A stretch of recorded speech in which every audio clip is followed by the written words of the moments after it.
Welcome to the deep dive. Usually when you sign a contract with your employer, there's this expectation of certainty. You put in the years and they pay out the agreed retirement. Right, yeah. You do X, you get Y. It's supposed to be just simple math. Exactly. But right now, we are looking at a situation where 20,000 bank pensioners are passing away every single year just waiting for resolution. And they're waiting on a 4.5 lakh crore rupee fund. I mean, that is over 50 billion US dollars. It's staggering. I'm Nisha Bhattacharya, and MO co host and colleague is Priyanka Chakraborty. It really is. A solid contract just turned into a complete legal nightmare. So, our mission today for you listening is to unpack this analytical document by Ashok Daita regarding this really high stakes standoff over bank pension updations. Yeah, and it is the absolute definition of a high stakes legal stalemate. We're basically looking at a three-way tug of war here. You have the pensioners who want their money, obviously, then the banks and the government of India who are guarding the vault, And finally, the judiciary, right? right? The Supreme Court, caught right in the middle, just manning the legal guardrails and sadly dragging its feet, bogged by adjournments, frivolous and otherwise. So, let's look at the pensioners first because, on the surface, I mean, they seem to have a bulletproof case. They have these past memorandums of understanding. They have MOUs? Yeah. Right, the MOUs and meeting minutes that explicitly mention updating pensions on Right, okay. quote unquote RBI lines. And since the Reserve Bank of India actually updated their pensions back in March 2019, the bank retirees are basically saying, hey, it's our turn. Which makes total sense from their perspective. Totally, they even point to the DS Nakara Supreme Court case, which essentially ruled that you cannot discriminate between pensioners just because they retired on different dates. Yes, that too. So it's like having a corporate inheritance where employees have a promise coupon code, but management is suddenly claiming it's expired.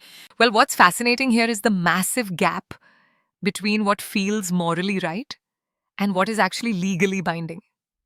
I mean, the sheer size of that 4.5 lakh crore fund and the tragic loss of life while waiting. Yeah, 20,000 bank retirees literally running out of time year on year with no end in sight.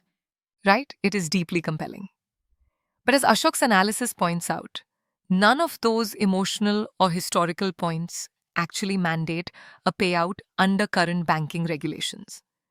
Wait, really? None of them? Exactly none. Management and the government are operating on a strict compliance baseline here. They absolutely will not authorize a single rupee outside of concrete established rules. Okay, so let's unpack this then. Okay, what is the actual legal smoking gun here? Look, if the MOUs and the DS Nakara case aren't forcing management's hand, there has to be a specific rule causing this bottleneck. Yeah, it all boils down to a single sentence published back in 2003. It's an amendment to Clause 7.5, Sub 1 stating pensions, quote, shall be updated as per formula given in Annexure 1, unquote. Okay, well, if I'm reading shall be updated in 2003, I'm assuming that is a permanent promise. How does management justify ignoring that clause? Well, they argue that the 2003 amendment wasn't a blanket promise for everyone forever. They contend it was a highly specific fix meant only to address older retirees from 1986 and 1987. Ah, so they are treating it like a one time software patch for a specific bug and not a permanent system update. That is a highly accurate way to look at it. So the burden shifts entirely to the judiciary. The Supreme Court has to act as a legal archaeologist, you know, digging into the historical intent of that one amendment as it seeks to interpret the intent of the law without favor. Absolutely. To decide if it applies to all retirees or just that specific 1980s cohort. Right, exactly.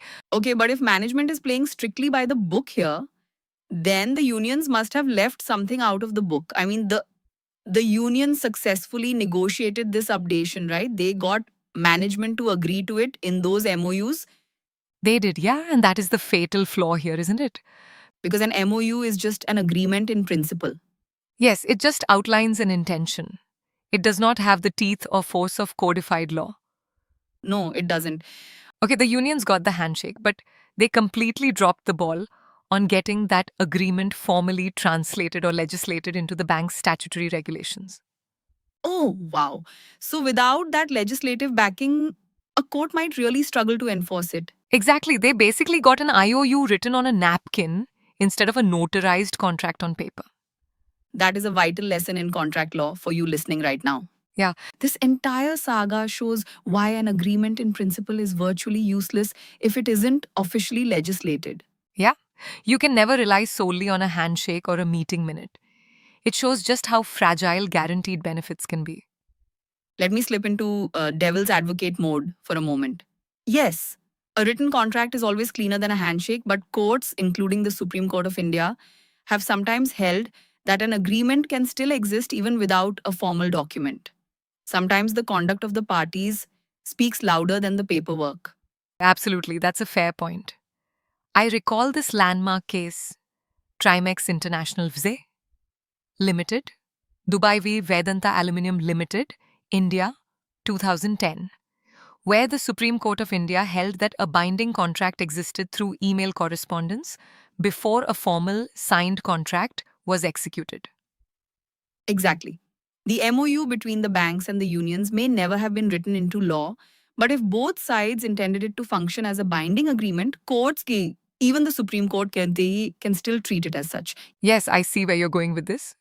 Depending on the intent, in contract law, intent often carries as much weight as any statute. Right. And it leaves you with a really lingering question: if a massive national pension system can be entirely paralyzed by the ambiguous phrasing of a single 2003 amendment. Single clause. Yeah. Exactly. Everything comes down to a single clause, the intent behind the 2003 MOU. That interpretation is the Supreme Court's central question on 9th April, and whichever way the court leans will shape the outcome in ways that ripple far beyond this case. Thank you for watching. If you enjoyed this podcast, please support the Bloggerian by sharing this podcast via social media, comments, and by subscribing. It costs nothing to subscribe. Until next time.